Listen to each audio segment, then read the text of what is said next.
and has been doing incredible work to support our waterways, especially the Yuba and Wild and Scenic, which the Yuba River has been declared a wild and scenic river, hence creating Wild and Scenic Film Festival. It's the largest festival of its kind. It's one of my favorite weekends. I get to meet incredible people like Faith Briggs, who is a filmmaker, and she came down from Portland, Oregon. And we talked earlier about the film Outlier, and there's a couple films actually, Faith, that you've been that you're here to represent and we're part of. This one's Reclaim Your Water, and about a surfer down in LA, but it's more than that. Yeah, we this was a 3-part series, Reclaim Your Water, where we actually went and filmed with 3 different people that who are African American and have a relationship with the water. It was important for us to do that because we felt like the tension between people of color, specifically Black people, in the water has always been like, well, Black people don't swim, Black people don't do that.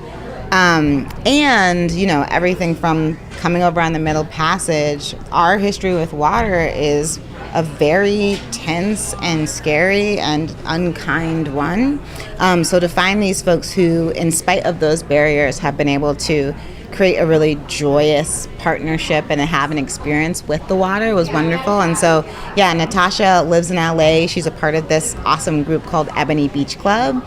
And they, every Saturday in the summer, do free surf lessons, throw a big party on the beach, and just invite people to come out and surf if they want to and hang out if they don't. But for them, it's just getting more people of color to take up space on the beaches in LA. That's amazing. How did you connect with Natasha or her story? This one actually was a suggestion from a friend, which was cool because once we got together, we realized we had a lot of people in common. I have been hanging out with folks from a surf club in the Rockaways, New York, called La Rubea Surf Club. Oh. And then there's Brown Girls Surf up in the Bay Area. So there's different groups like this that are all really connected. You're a surfer? I'm a noob. I'm an aspiring surfer. It's very cold up in Portland where I live. Oh, yeah. So every time I get into the water, I feel successful. Whether or not I catch a wave. You're like, I'm in. Here I go. Totally. Yeah, I love to be on a board in the cold water, though. It's something that makes me really happy. I got into even paddleboarding because surfing wasn't necessarily my thing, but to like paddleboarding and just being on the water. And as women, I think we're actually innately really good at a lot of these water-based sports, our balance and such. Yeah. Yeah, I also love paddleboarding. Anything that can be in the water, I'm down. Faith, where does your own passion and interest stem from? And you're obviously part of some amazing films and stories that we often haven't heard and voices that we often haven't heard from. Where does this stem from for you personally, being involved in this? Thank you. I started studying representation in film in undergrad, so it's kind of been both what I studied and what I've been focused on for the past 15 years. I grew up actually going to summer camps. My parents met as summer camp counselors. So I got to run around outside all the time as a kid, and when I was older and in college, I was still working at these summer camps. I loved it, and I really realized that just how much media was impacting the lives of kids, and that the stories about people of color were so narrow that it impacts your imagination of what you think you can be. Right, because if you can see it, you can be it. But Totally. if you can't see it, it's a much more difficult journey to try to become something where you've never seen anyone that looks like you in that space. So that's pretty much my goal, is just to widen the spectrum of representation. I like to think of a big question and kind of go into the story with that question rather than a point to prove. I just think that the subjects that I get to work with are unwritable characters. Like, you can't make them up, and that brings me a lot of joy to show the world that they exist. right? What's going on? What's happening for Natasha now? She's surfing. She's actually like, I was trying to see if she could make it to another festival, and she's like, I think I'm gonna be in Tokyo. So she's an adventurer. She rides dirt bikes.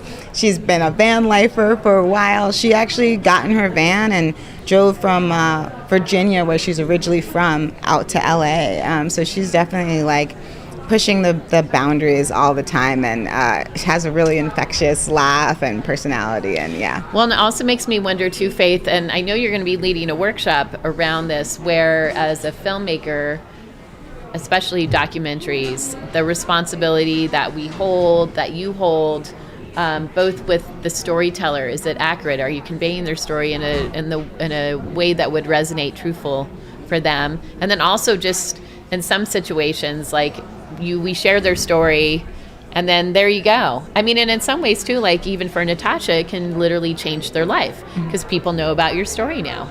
So there's that component, right? And then there's the other aspect of it is like holding it in your whole. I always think of it even a healing modality, because you are holding story, and then. Yeah, the workshop we're leading later, I'm working with a group out of North Carolina called WildScenicFilms, and there's this new framework that came out from a group called DOG, the Documentary Accountability Working Group. Wow. And they've created this framework that came out right around the end of last year, which is really asking about filmmaker positionality. I think, we've had so many social shifts as a nation in the past few years, and part of that has been, there's been a push to have more diversity in stories. However, that doesn't always come with a learning about what does it really mean to be engaging in communities, either that you are a part of, but as a filmmaker, you hold a power because you're the one behind the lens, or you're not a part of, and are you the one to be telling that story? And how can you maybe put some things in place to make sure that the power that you wield, whether as an outsider from that group, is something that you're really understanding and doing responsibly? Because I think you're right. A lot of times we think, well, this person's getting exposure and their story's going to be out there. And yes, that's part of it. But, a lot of us are working with branded films, with marketing, and there's a lot of benefit coming from those stories that don't always come back to the people who are involved. Right. And a lot of times that's a huge amount of trust to be like, and people don't always know what does it mean to be in a documentary? What does it mean to be a subject in a documentary? Right. So the transparency and reflection is a huge part of it, to make sure that people understand what does it mean to be in a documentary. This is where it's going to go. We're going to want to be in your house watching you eat dinner. Like a lot of times, and also I think one important one is, this isn't going to be your whole story. Like if you're making a 10-minute film, it needs to be clear to the person involved that this isn't going to be their whole story, and that they don't have to tell you everything, right? There are things that are for them. So I think there's a lot of power dynamics that filmmakers, particularly when we're coming from the adventure and environmental space, don't always have the same documentary ethics that come from the independent documentary community. Right. So I think we're trying to bring those communities together and create that. And it's also just even in the last 5 years, seeing so many more social change production companies starting, especially by women and people of color and such. And it just makes me think too, there's been that also includes usually like a campaign or something tied to it. Have you been involved in anything like that with any of the films you're doing? Right, so it's like the after effects of the film. Like, how does the viewer get engaged, but also what does that mean for the subject? Totally, yeah. We call it impact and outreach. I'm so glad you asked. I'm actually the impact producer on a feature documentary that's in post-production now. Okay. But from the very beginning, I came on to do the impact, and I was working with WildScenicFilms. I got a grant from them for the impact campaign specifically.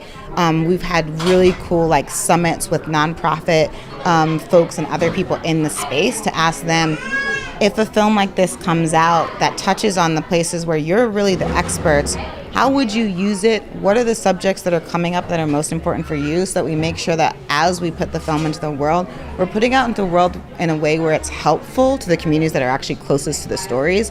And very often your audience is closer to the story and the impact of the story than you are as a filmmaker. So it's important to make sure you're actually like asking your audiences what they need. Right. It's a whole holistic process now Yeah. that we're being conscious and mindful of. Well, it's a pleasure connecting with you and learning more about what you're doing. And please come back to Wild and Scenic and keep us posted and let us know how we can be supportive and involved, connecting with the stories. So there's Outlier, which we talked about a little bit, but two incredible women, Latina, and is she Hawaiian? Leilani? Both actually. Her mom Latina. loved the name, but they're both That's Latina. And that's called Outlier, and so check that out as well. It's about their own outdoor adventures and not conforming, but like establishing their own sense of self of what does it mean. Yeah, stepping into being an outlier, which I really love about that. And that's co-directed with Danny Reyes Acosta, and subjects are Danny and Lonnie Brent, and our producer Sarah Steele is here, who also has, I think, 3 films in the fest. Awesome. Sharing the stories of amazing women. Thanks so much, Faith, for joining us. A pleasure to have you here. I'm Elisa Parker. It's the Wild and Scenic Film Fest. We're going to be around this whole weekend. We're at the Communal Cafe, so we're gracious for their space here, and we're right downtown in Nevada City. If you're watching this now and you're thinking about, should I come, should I be part of this festival, you can be part of it online, but you can also come and just be part of it. And there's workshops like Faith mentioned. Come and be part of this festival. It's extraordinary. We're grateful you're here, and we'll be right back. Thank you. Thanks, Faith. That was awesome. Thank you.